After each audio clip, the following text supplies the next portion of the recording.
Hello दोस्तों, हमारे पास चक्रवृद्धि ब्याज का प्रश्न है।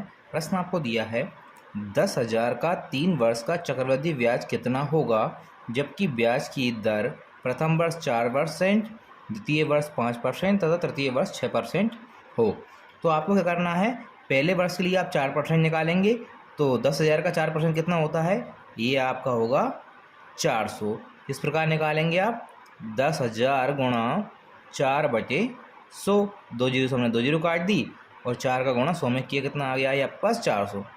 5% निकालेंगे दूसरे वर्ष के लिए तो ये आपका 500 आ जाएगा, और 6% निकालेंगे तीसरे वर्ष के लिए तो ये आपका कितना आ जाएगा, 600 आ जाएगा। अब हम देखते हैं दूसरे वर्ष के लिए आपको 5% देना है, लेकिन यहाँ आपको ब्याज पर भी ब्याज मिलेगा। इस पर तो आपको मिलेगा, साथ ही 400 पर भी आपको 5% ब्याज मिलेगा। तो कितना मिलेगा, 4 पंजे 20, तो 20 रुपये आपको ये मिल जाएगा। और चूँकि हमारा 5/100 होता, दो जीरो से दो जीरो कट जाती, और 4 पंजे 20। इसी प्रकार तीसरे वर्ष के लिए आपको 6% मिलेगा। तो आपको 400 पर, 500 पर और 20 पर, तीनों पर आपको 6% ब्याज भी मिलेगा। तो जब 400 पर 6% मिलेगा तो 4 छंग 24, 24 रुपये ये मिलेगा।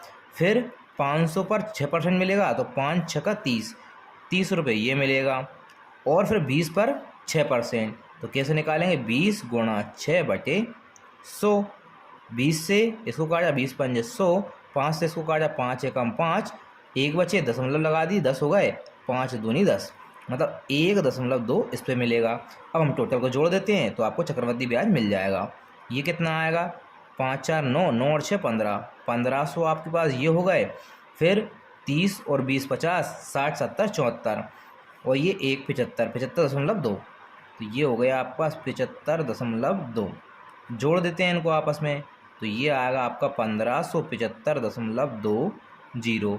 ये आपका 3 वर्ष के लिए चक्रवृद्धि ब्याज आ गया, आपके प्रश्न का उत्तर।